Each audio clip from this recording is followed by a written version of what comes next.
We've had discussions in the past about the differences between graphics and aesthetics when it comes to a video game, but an example lately came up that is just so perfect that I really wanted to cover it again and talk about how just raw graphical power doesn't always make a game stand out, even if we're talking about similar genres and themes.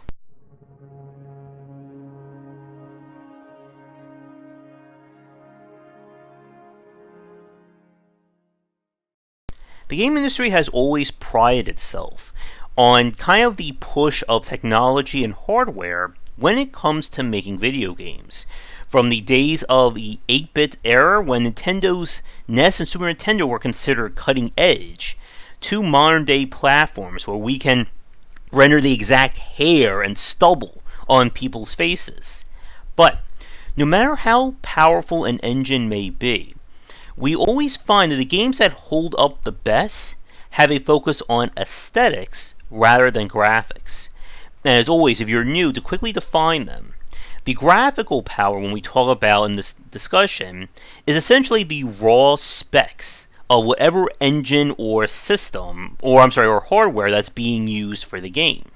So this can be, going from the old days of 2 megs of RAM was considered high class. Today I think I have 32 gigs in my computer right now. To, of course, going from old school game engines to Unity, Unreal, and so on and so forth. When we talk about aesthetics, we're referring to a specific style that is layered on top of the game, giving it a unique look, and more importantly, giving it kind of a recognizable or brand recognition. A really great example, of course, would be our 30s or 40s animation of Cuphead up there.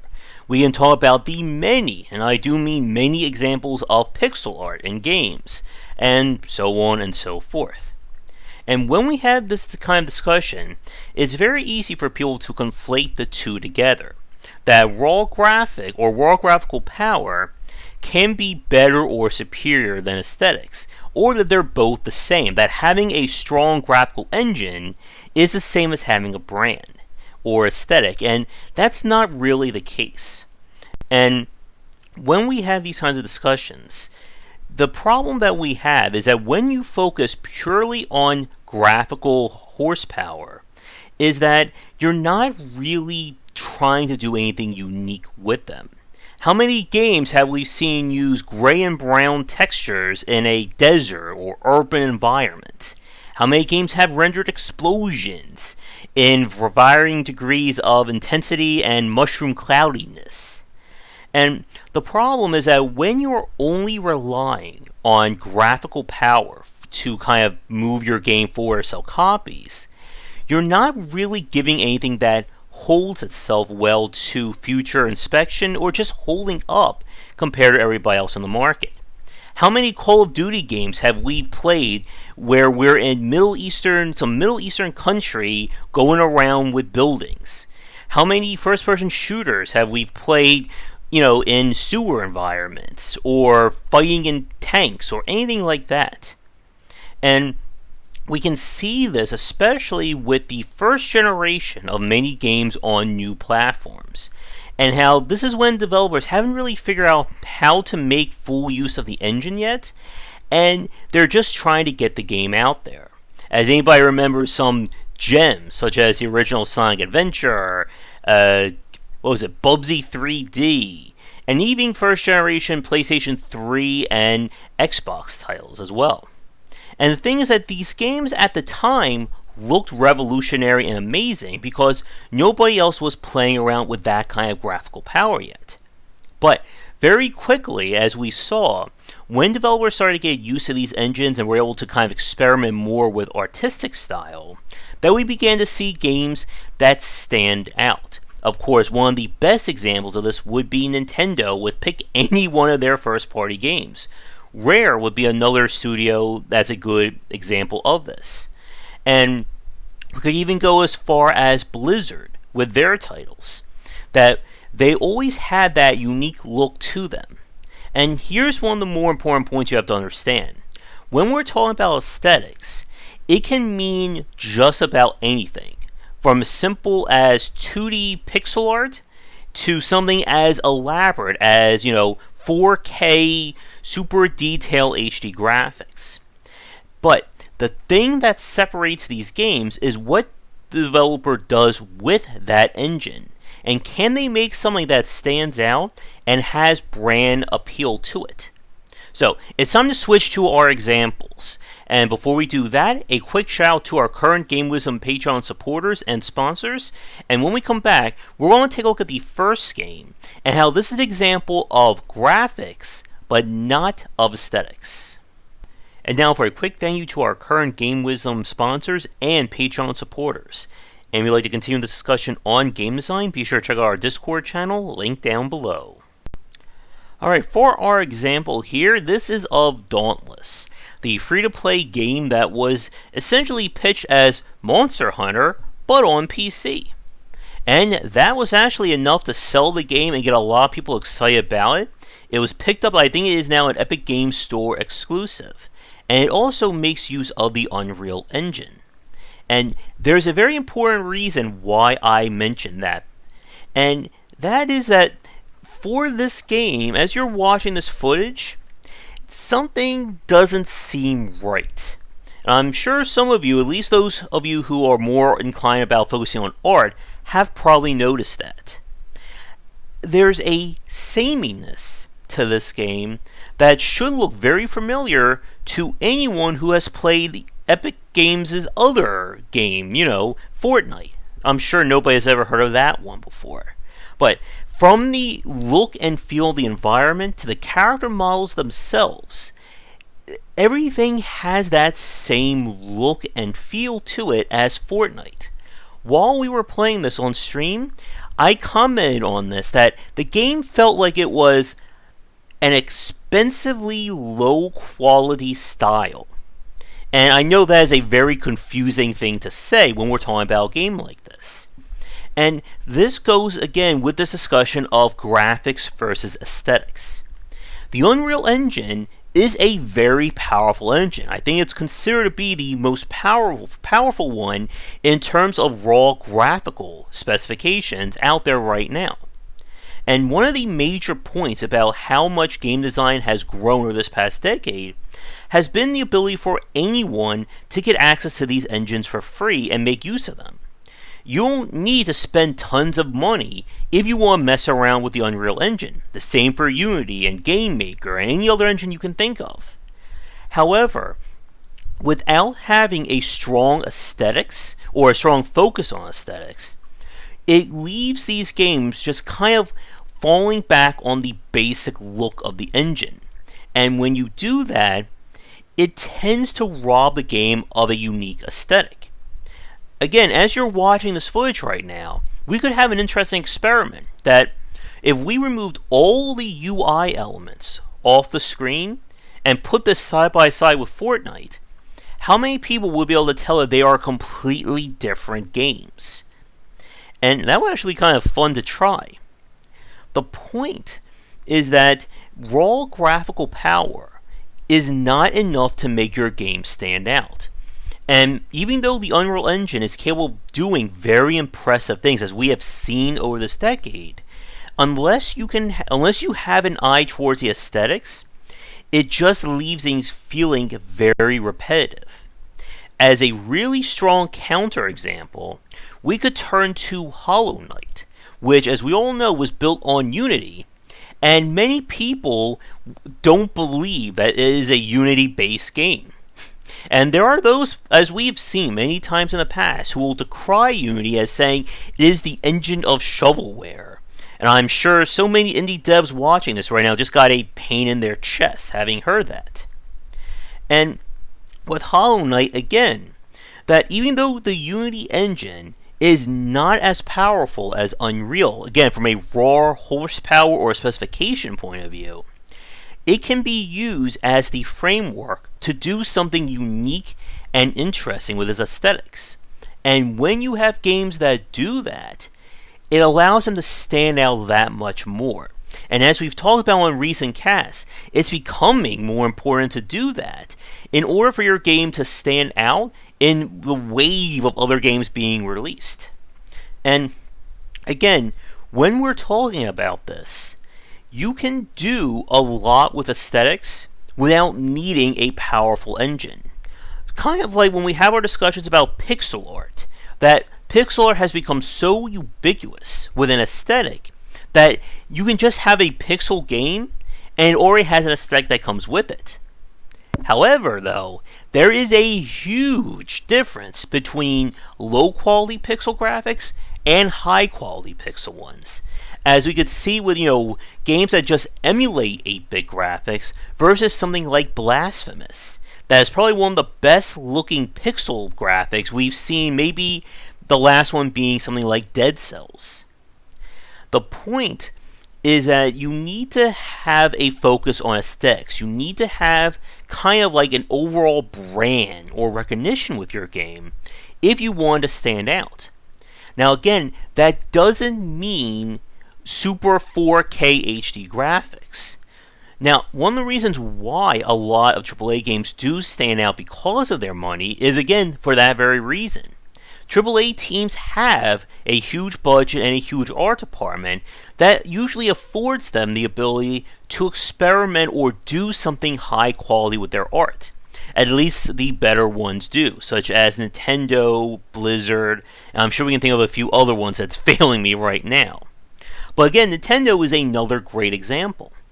That Nintendo games look amazing, but they're not as highly or not as high quality as something that we see from other studios. They're not pushing things as far. But they don't have to do that, because they focus so much on the aesthetic that their games immediately stand out in a good way. When you look at any Nintendo game, you know that's a Nintendo game. And that kind of brand awareness and recognition is worth its weight in gold times 10 for a developer.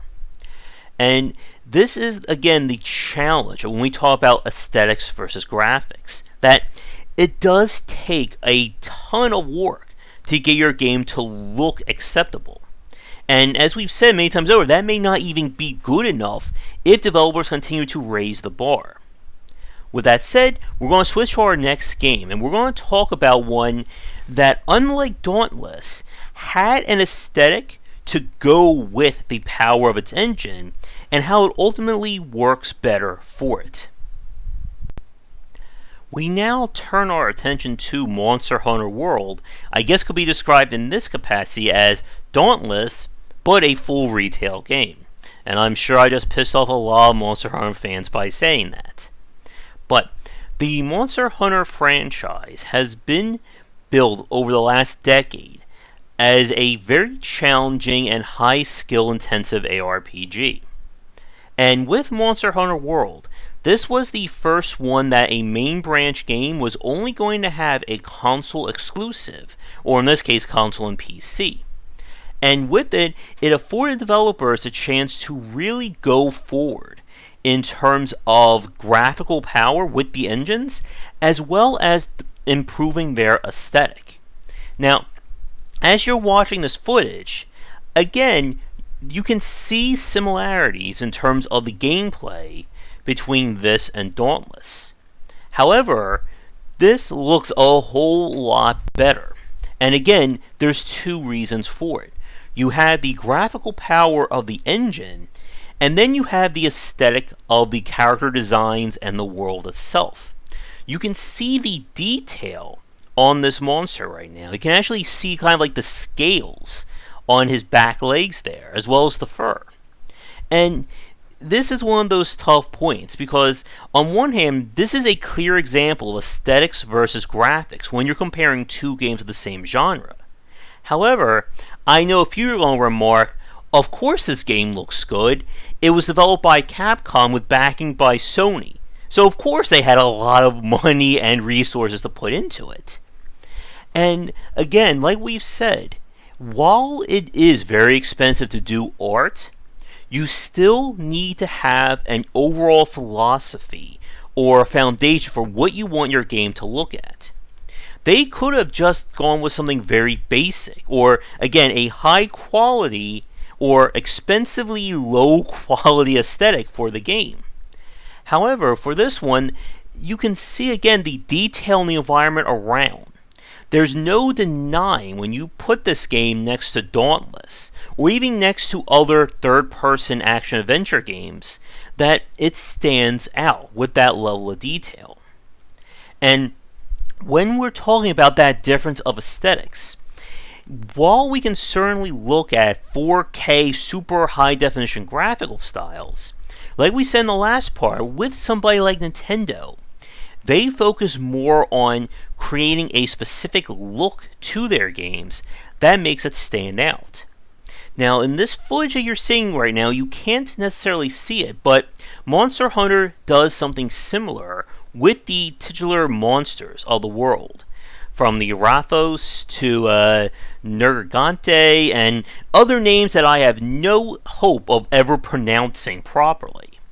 And fans have come to recognize those characters to the point that they have appeared in other games. I think one of the monsters was actually a boss in Smash Brothers for a very crazy reason, which I'm sure makes sense to somebody. And when we look at games like this, you can still see similarities. Like, I'm curious about how does The Witcher 3 look in terms of its overall world design compared to something like Monster Hunter. The reason why I say this is that one of the events for the game actually featured Geralt fighting, I guess, one of their monsters, or fighting a monster in the Monster Hunter world. The point about this video, again, why the two examples were used, is that while both of them made use of high quality engines, one of these games sticks out a lot better in terms of aesthetics than the other. And normally, this is the weird point about this. When we talk about aesthetics versus graphics, typically it's the indie developer who does the better job of it. Again, indie teams don't have huge budgets to be competing directly with the likes of EA, Activision, Nintendo, and etc. So they instead focus on a strong aesthetic. And even though their games aren't going to match the raw power, they can still stand out and be unique, as evident by, again, something like Hollow Knight, or even in some case with Shovel Knight, focusing on that 8-bit look and feel. And this is the first time I think we've seen, at least outside of Nintendo, of a game having a strong aesthetic while keeping with having a powerful graphical engine to go with it. So, to begin to wrap things up, as we've said, graphics certainly do help in terms of the raw presentation or foundation of your title, but at the end of the day, if you want your game to stand out, and especially stand out in a crowded indie or just video game market, then you have to think about what your game means from an aesthetic point of view. Earlier I said that 8-bit or pixel graphics can be considered its own aesthetic, but that can actually be considered a downside these days with so many of those games being released. And it's a combination of elements when we talk about aesthetics, from animation to how things are rendered to the UI and so on. We've talked in the past about Clay Entertainment being really great examples of this. Don't Starve, Oxygen Not Included, and Invisible Ink are 3 games that have 3 different looks to them. From a graphical standpoint, they're on the low end of the scale. Their games aren't going to be breaking your computer anytime soon. But their focus on the aesthetic and style of the game makes them stand out in 2 ways. One, it makes sure that their games hold up years after their release. And 2, when you see one of their games, you know exactly what that game is, or you know that this is something different. That this is not the same game that you've seen many times before, and so on and so forth. And getting to that point takes a lot of work to it. And again, it takes having a dedicated artist or team of artists on staff. And while that is certainly an expense on your budget, it can in many ways, be that foot in the door to get people to notice your game. So with all that said, my final question for those of you watching this right now: can you think of examples of games that have a really strong aesthetic, but very low or poor graphical power? I'm sure a few of you are going to point out 8-bit games or modern retro titles. And then conversely, can you think of games that have had amazing graphical power, but can also match that with an aesthetic? You thought I was going to say the opposite, didn't you? And to make things interesting, you can't use Nintendo games or Blizzard as an example, as we covered them already. However, thank you so much for watching today's video. Be sure to come back for daily discussions on game design here and on Game Wisdom, where we examine the art and science of games. Until our next piece, have a great night. If you're looking for more wisdom about game design, be sure to check out my latest offering of books, 20 Essential Games to Study, aimed for first-time developers and students looking for some inspiration for their upcoming games, and Game Design Deep Dive Platformers if you're interested in anything regarding 2D and 3D platforming design. They're both available in print, digital, and wherever books are being sold. Thanks for watching the video. If you enjoyed things, be sure to do all the liking and subscribing that the kids are doing these days. Check out our Discord channel link down below where we hang out and chat game design, and come back later tonight for our regular streamings. But that's it, and tune in for more great content here and on Game Wisdom, where we examine the art and science of games.